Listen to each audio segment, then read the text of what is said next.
చెట్టుపై ఉన్న బేతాళుణ్ణి భుజంపై వేసుకుని వస్తున్న విక్రమాదిత్యుడితో బేతాళుడు ఇలా అంటాడు. ఓ రాజా, నీకు అలసట తెలియకుండా ఉండేటందుకు ఒక కథ చెబుతాను విను. ఆ కథ పూర్తి అయిన తరువాత నేను ఒక ప్రశ్న అడుగుతాను. దానికి తెలిసి కూడా నీవు సమాధానం చెప్పకపోయావో నీ తల 1000 ముక్కలవుతుంది అని చెప్పి ఇలా ప్రారంభిస్తాడు. రాజా శోభావతి అనే పురముండేది. దానిని యశకేతుడని రాజు పరిపాలించేవాడు. అతను దేవ బ్రాహ్మణ భక్తి కలవాడు. అంతేకాకుండా గొప్ప రాజకీయవేత్త కూడా. తన వేగుల ద్వారా ఇతర దేశముల రహస్యములను సేకరించేవాడు. పనికొచ్చే సమాచారం తెచ్చిన వేగులకు చక్కని బహుమానాలని, విరివిగా జీతాలని ఇచ్చేవాడు. మాకెప్పుడూ ఈ రాజే కావాలని ప్రజలు కోరుకునే రీతిలో అతి చక్కగా ధర్మంగా రాజ్యపాలన చేస్తుండేవాడు. ప్రజలు ఎంతో సంతోషంగా ఉండేవారు. ఆ నగరానికి బయట ఒక కాళికాలయం ఉండేది. ప్రతి సంవత్సరము ఆ దేవికి తప్పకుండా జాతర చేసేవారు. ఆ ఆలయంకెదురుగా ఒక కోనేరుంది. జాతరని చూడటానికి వచ్చిన స్త్రీలు ఆ కోనేరులో స్నానం చేసి శుచిగా దేవిని ఆరాధించి వెళ్ళేవారు. ఏడు ఉత్సవం నాడు కొందరు ఆడవారు కొలనులో స్నానం చేస్తున్నారు. మరో దేశం నుంచి ఎక్కడికో వెళ్తూ తోవలో ఉన్న ఈ చోటుకి అనుకోకుండా వచ్చిన ధవలుడు కోనేటిలో స్నానమాడుతున్న ఒక స్త్రీని చూశాడు.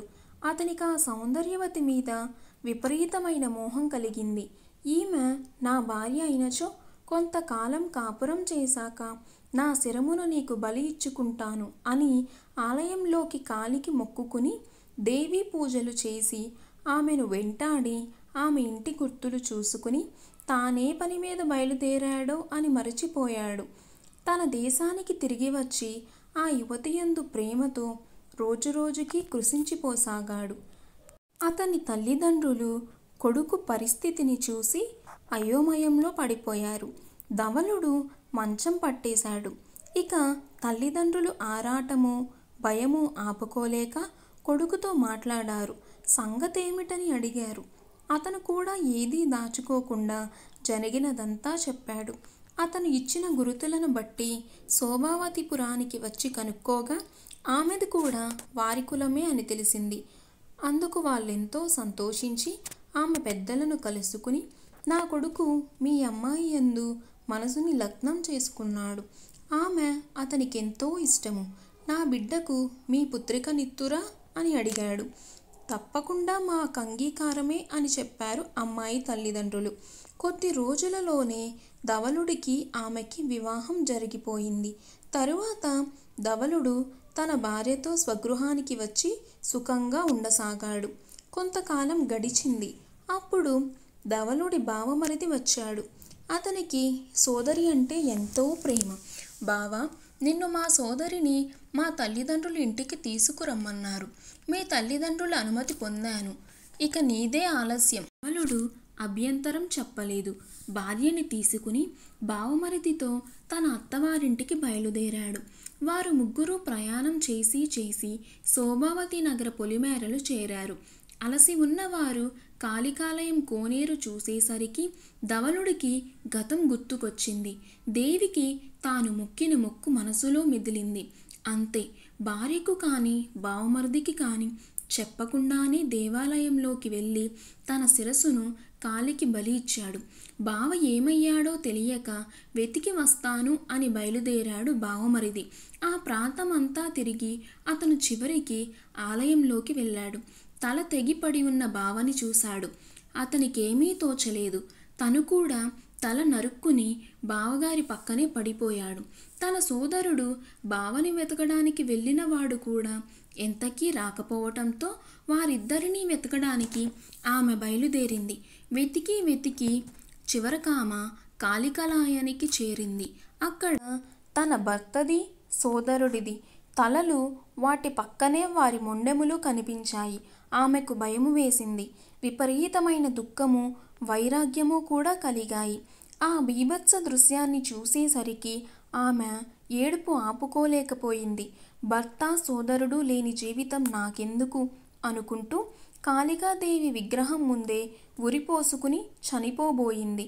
అప్పుడు కాళికాదేవి ప్రత్యక్షమై ఓ యువతి, నీ పతిభక్తికి, సోదర ప్రేమకి ఎంతో సంతోషం కలిగింది. నీలాంటి ఉత్తమ స్త్రీలు అకాల మరణం చెందకూడదు. ఎందుకు చనిపోతావు? నీ ఆప్తుల శిరస్సులను రెండిటినీ మొండెములకు కలుపుము. వారు తక్షణం బతుకుతారు అంది. ఆమె వైపు దయగా చూస్తూనే అదృశ్యమయ్యింది. అనూహ్యము, అత్యంత ఆనందదాయకము అయిన దేవి వరానికి ఆశ్చర్యపోతూ, తన భర్త సోదరుడు మళ్ళీ జీవించబోతున్నారన్న విశేష సంతోషంలోనూ తోట్రుపాటు పడిపోతూ ఆమె భర్త శిరస్సును సోదరుని మొండానికి, సోదరుని శిరస్సును భర్త మొండానికి కలిపింది. అపరిమితమైన ఆనందంలో కూడా కంగారు సహజమే కదా. వారిద్దరూ ప్రాణమొచ్చి లేచి కూర్చున్నారు. ఆమె వారిద్దరినీ చూసింది. తన పొరపాటు తెలిసి వచ్చింది. తను చేసిన తెలివి తక్కువ పనికి విచారిస్తూ ఏడవసాగింది.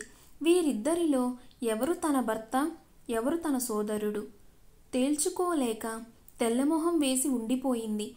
ఆమెకేమీ తోచడం లేదు.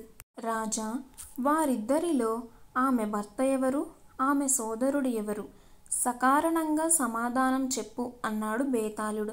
సమాధానం తెలిసిన విక్రమార్కుడు సమస్యను పరిష్కరించకుండా ఉండలేకపోయాడు. సర్వేంద్రియానం నయనం ప్రధానమని, సర్వేంద్రియానం శిరప్రధానమని పెద్దలు చెప్పిన న్యాయము, ధర్మము, నయనము, బుద్ధి ఉండేవి శిరస్సులోనే కనుక మనిషి గుర్తింపు అతని శిరభాగం బట్టే జరగడం సముచితం.